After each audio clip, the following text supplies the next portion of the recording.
Welcome to Land of the Bible. I'm your host, David Sussman. This week, we're going to discover the flavors of Jerusalem at the Mahane Yehudah Market.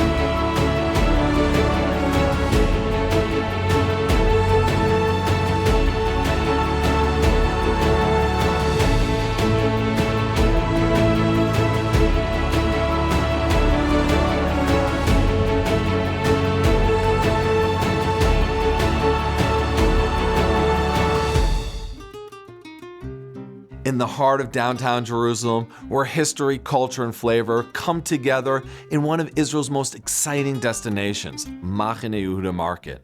Here, every bite tells a story of Jewish communities from around the world, of centuries-old traditions, and of the ever-evolving flavors that make up Israeli cuisine. Mahane Yehudah is a feast for the senses and a window into Israel's incredible diversity. I'm David Sussman, and in this episode of Land of the Bible, we're diving into the flavors of Israel, meeting the people behind the dishes, and discovering how food connects all of us to the past and the present. So get ready for this delicious journey.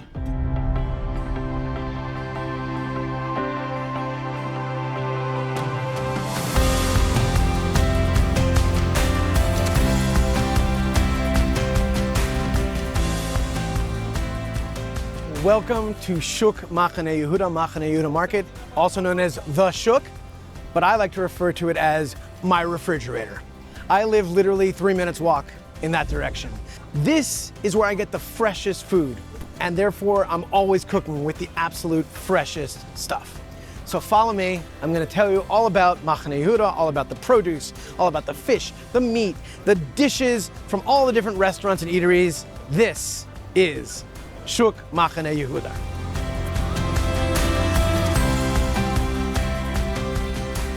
I'm Joel Haber. I am a licensed tour guide here in Israel. And I also research and write and lecture and podcast about the history of food in general, and specifically about the history of Jewish food from around the world. First off, I have to say that you'll hear me use the word shuk a lot. The word shuk just means market. So in Jerusalem, we have many shuks.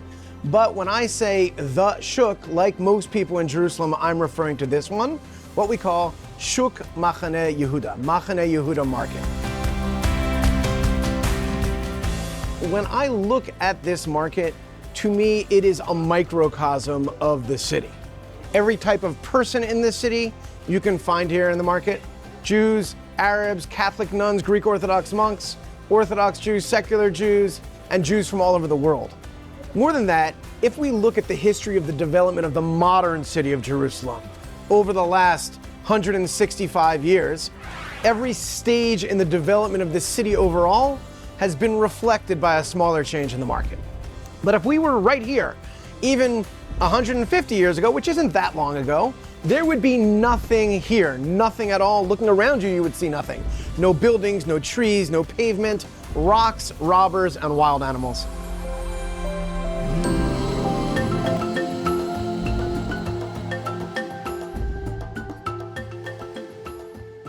The first neighborhood built outside the walls, Mishkanot Sha'ananim it's called, was built in 1860.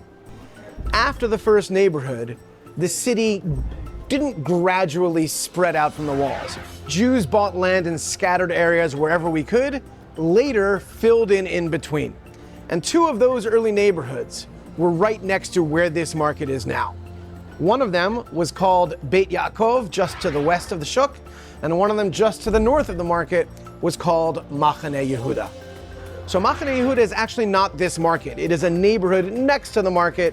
This is the market of Mahane Yehudah. So there's over 300 stands in this market, and it's a wide variety of stuff. And you might think that there would be one section where all the eateries are, and one section for produce, and one section for butchers, but they're not. It's all mixed up because of the way this market developed over time. So in the 20s and 30s, the British are in charge here. British people like rules and order. And they looked at this filthy market with shacks and they said, this is disgusting. We can't have that. We need hygiene. So they paved these roads, and then the buildings around me got built. Not all at once, in 7 different sections over about 15 years. And they were not built by the British, they were built by the Jews who were living here and who had shops here. And in fact, the very first group of stores to be built in the 20s were the stores right here behind me, running all along here. They were built by a yeshiva, a Jewish school called the Eitz Chaim Yeshiva. It used to be right behind those stores. And in order to be able to afford to build those stores, they raised charity. And instead of raising charity for the new building, they raised charity to build those stores. And then they got rent off of the stores. That was their endowment fund. So while many of the stands that are in the market today are brand new, some of them have been in the same family for generations. This store right here is called Pitzuchei Dani. Pitzuchim are nuts and dried fruits. Coming inside.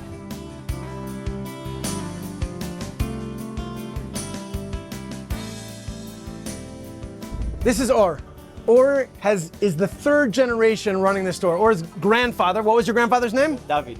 David opened the store in 74. 1974. Oh, it's not that long ago. My lifetime. Not yours, but mine. And then his father, Danny, ran it. And now Or and his brother and his cousin, they're the ones who have it here. Yeah, we keep it like, like the family every time here feel different from the other places because we make most of the things here. Then we have amazing things that nobody don't have. How does it feel to be doing the same thing that your grandfather did in the same place that he did it? It feels good, that you do what your grandfather do. You feel like the family it's strong. It's something that it's stayed to a long time. And I like the way that my grandfather opened here. And we try to be every time better and better. Here's the important question. You have a son. Yeah. Are you going to bring him into the business? Maybe, the name it's Rafael David. Maybe one day. Who knows? Thanks a lot.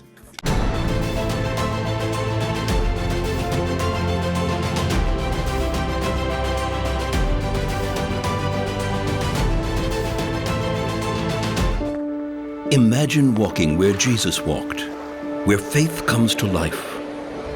Feel the Bible story unfold around you, from the green Galilee to Jerusalem's ancient streets.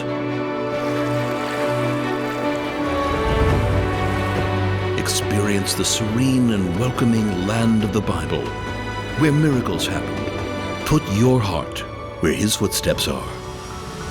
Visit Israel.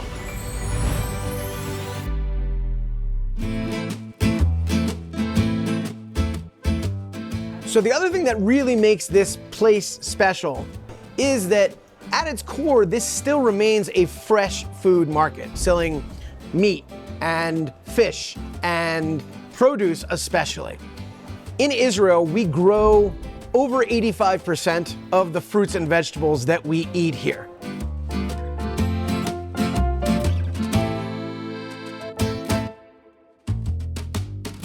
So welcome to the Iraqi market. What's special about the Iraqi market is that it's mostly, not 100%, but mostly still produce. Even when other eateries started to come in and stuff like that, here it remains fresh fruits and vegetables. Our stuff is amazingly huge. Look at the size of these leeks. These leeks are bigger than my head. They're massive. Melons, cauliflower that's huge, all kinds of fresh produce. In fact, one thing that you might not ever see in America that you can see here is this. This is fresh garlic. In America, you usually only get dried garlic, often imported from China, bleached, that you don't want to eat it anyway. This is fresh, comes out just before Passover.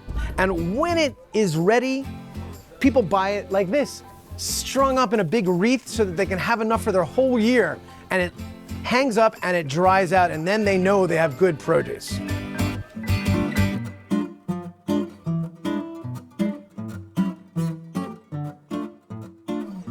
Many people might be familiar with the terms Ashkenazi and Sephardi. To be brief, Ashkenazi Jewry originates in the border territory between France and Germany, and then spread and filled all of Central and Eastern Europe. Sephardi Jewry are the Jews who can trace their roots back to medieval Spain.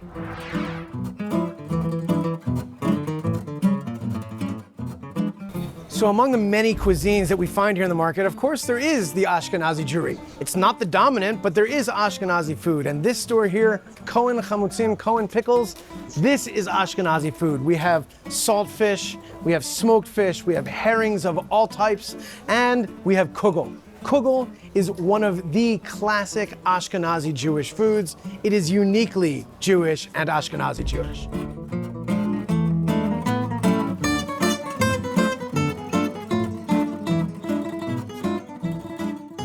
So one of the things that has shaped Israeli cuisine in general is informality. Many of the big wave of immigrants, of Jewish immigrants, during the late 19th and early 20th century came from Europe. And Europe was all about formality. The idea of street food is an idea of a reaction to that. Street food doesn't mean you just go to a stand and then sit down right next to the stand and eat it. You need to be able to walk with it. And so in Israel, luckily for us, by the late 1800s, there was a relatively new type of a bread, and that's the pocket pita. Obviously, there were flat breads. In fact, the earliest breads of the world from this region were flat breads. But the idea of one that actually has a pocket inside, that's actually very modern. You need a very hot oven to be able to do that. So once you have a bread that kind of holds together well, but also has a pocket, we're like, hey, you could just shove whatever you want into there and then you could just carry it around with you. And so that is one of the defining elements of street food in Israel, is whatever you like, shove it into a pita.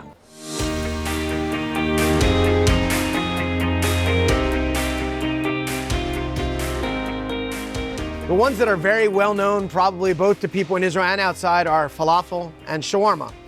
Shawarma, the grandson, let's say, of doner kebab. Meat grilled on a vertical spit. Falafel basically is fried chickpea balls. It is 100% true that the falafel was invented by Arabs. In fact, it was invented in Egypt, known as ta'amiyah. There, it was made with fava beans, not chickpeas. Previously, they used to be about this big and you'd dip it into stuff. We shrunk it down to a little ball and shove it into a pita with salad and tahina. But there's a third very popular shove it into a pita street food here, which is called sabich. Sabich is actually Iraqi Jewish in origin. It's thinly sliced fried eggplant, hard-boiled egg, tahina or tahini, sesame paste, and that was Shabbat, Sabbath breakfast for Jews in Iraq. Not all of them go into a pita though. So for example, burekas are one of the most popular street foods here. And that's more of a small pastry nibble. Again, it is Jewish in origin, descended from a non-Jewish food. In Turkey, most of the Jews of Turkey came from Spain after the expulsion in 1492. And they kept cooking Spanish foods. For example, empanadas. In medieval Spain, empanadas were not an everybody food. They were primarily a Jewish food. That was one of the foods that could get a Jew in trouble, a converted Jew in trouble with the Inquisition authorities.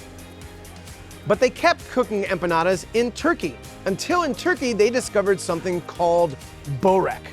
It's similar to a bureka, but it's a lot bigger. And you gotta cut it up into pieces. And they said, hey, borek have great fillings, but it's a pain in the butt, you gotta cut it up. Why don't we take borek filling, stick them into our empanada? That way you get a finger food version of the borek, which is good for immobile people like the Jews, and a non-meat version of the empanada, so one could keep kosher and still eat it together with dairy.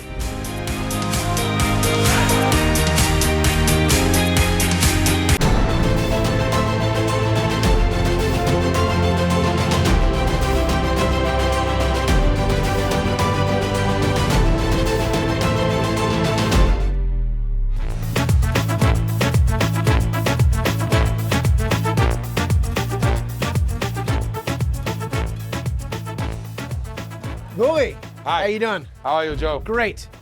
So Guri, I want to start by this place, Jachlin Bar. The two main things you make are jachlin and malawach. Tell me a little bit about what those two foods are. Okay, so there's two kind of doughs. One is baked, called jachnun. One is fried, called malawach. Jachnun is more for the Yemenite Jewish tradition people. They want to eat something warm on Saturday noon without turning the electricity or then the fire. So they used to bury this underground with coal and dig it out on Saturday noon and have something warm to eat on Saturday. Just plain dough. Just a plain dough, a very unique one, of course. And the malawach, that's a lot of layers, of very, very thin layers of dough, between 50, 60, 72, every malawach. That's the only dough in the world you can take out of the freezer and eat it after 4 minutes.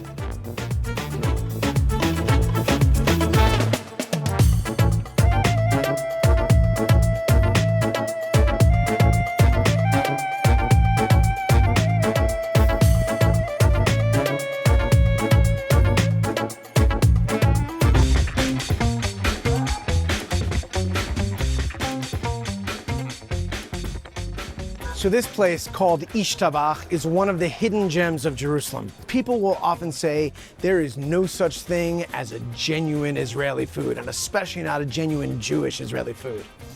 Well, these guys make one. This place makes a special dish called shamburak, and it was invented right here in Jerusalem by a local member of the Syrian Kurdish community, and it was invented as a way of repurposing the leftovers from the Sabbath. What it is this. It starts with a flat disc of a really awesome bread dough with sesame seeds and nigella seeds on it, really yummy. On top of that goes awesome mashed potatoes, and then on top of that goes meat.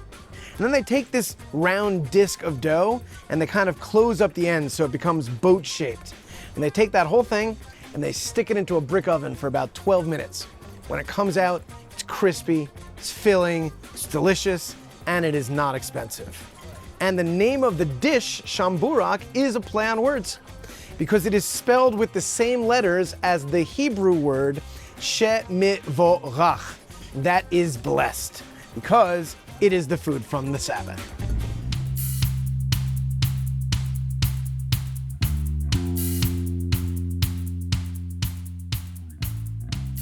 So this place behind me is called Nuna, and they're making something very special and doing something different with it. What they make is called mufleta, not mufaleta that you know from New Orleans. Mufleta is a Moroccan crepe.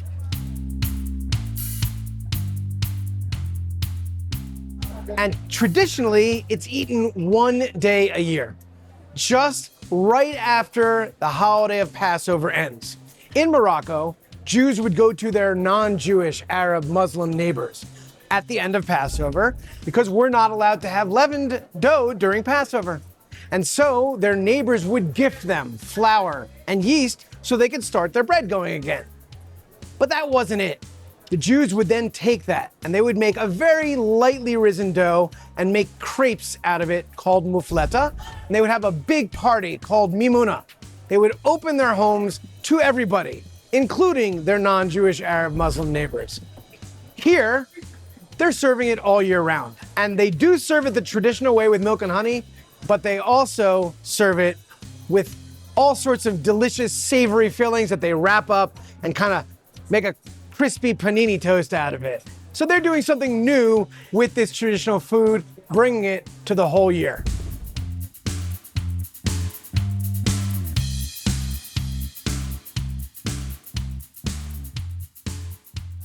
So this bakery, Duv Shanit, is to me an example of what a real Jerusalem bakery is.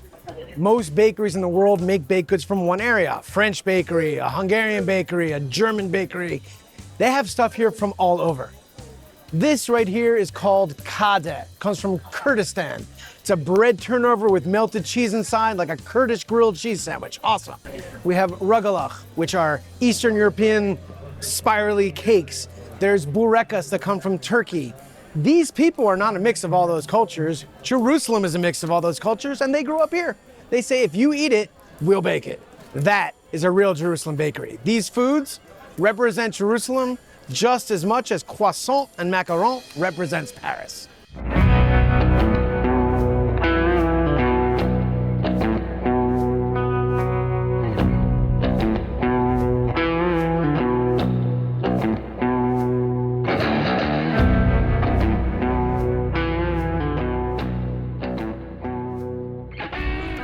So this section of the market here is the third section built in 1931, and it's got a funny name. It's called the Savings and Loan Market, no joke. Well, after the first two sections up that way were built, everybody down here that was still selling out of a dirty shack was at a disadvantage. But the people down here didn't have the money to build these gorgeous buildings here. So they went to a bank. They said, hey, could you give us a loan at a lower interest rate so that we can make a living while we're paying you back? The bank said, no problem. You just have to name the shuk after us.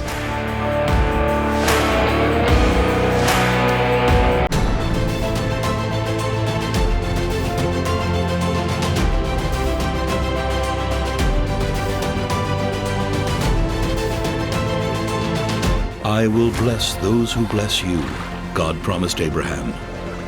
Embrace this covenant by connecting with the people of Israel. From Jerusalem's stones to Galilee's shores, experience living faith through their traditions and hospitality. Your journey is more than visiting biblical sites. It's about hearts that welcome your friendship. Your presence matters. Discover Israel.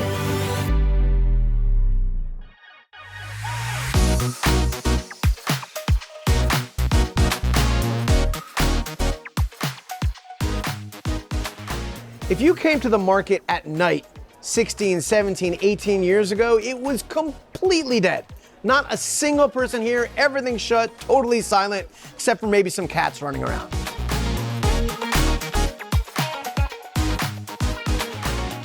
Now it is the hub of nightlife. There's all sorts of nightlife spots, restaurants, and places for people to sit and enjoy themselves. There's music, there's events, and all of that reflects the fact that our previous mayor focused on youth culture in the city. He said, young people come to university here, I want them to stick around. And so that change reflects that attitude. So all of this is how the shuk is like a giant mirror reflecting the city back at itself.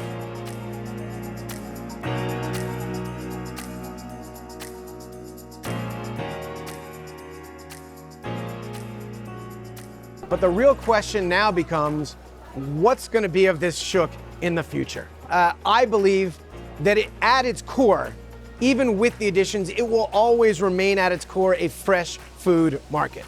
There will always be plenty of stands selling fruits and vegetables and nuts and dried fruits and meats and fish and all of that stuff that is really what this market is about. On top of that, there are threats, I would say. There are real estate developers that in this area are developing things, and we don't know what they want to do with the market. There have been rumors, and we don't know, of people that are trying to buy up the market, maybe tear it down and put something else. What I can predict is that no matter what happens, even if it is that, it will be reflecting the overall changes in this city.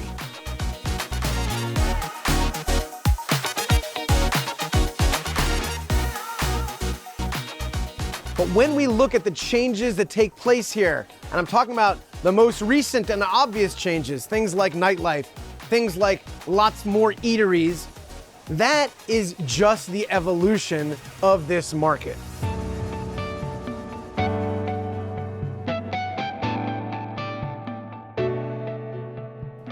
In the shuk and in the area immediately around it, I can show you foods from over 20 different countries of origin.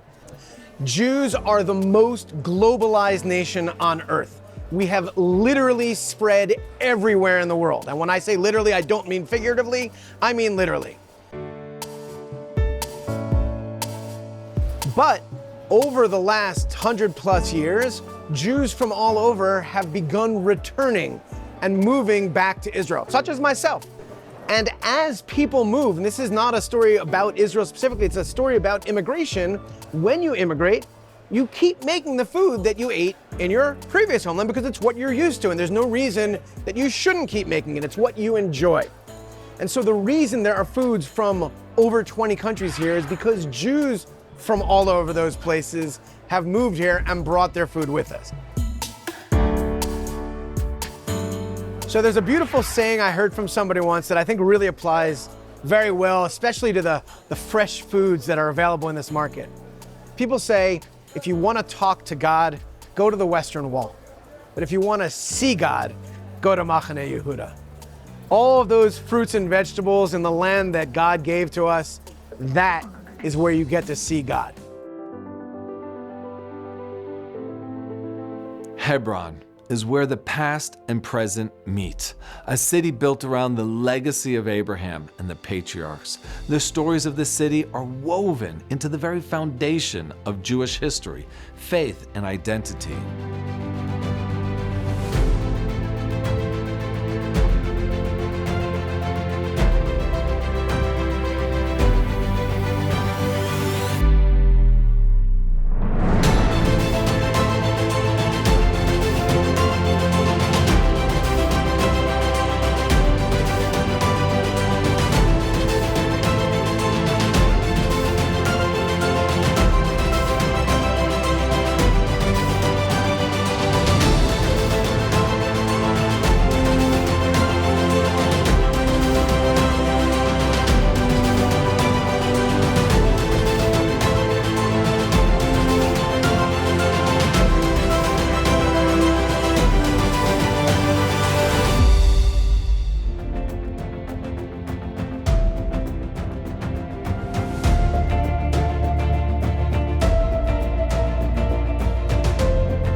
Thank you for watching. Make sure to join us next time as we connect you to the people, places, and lands of the Bible.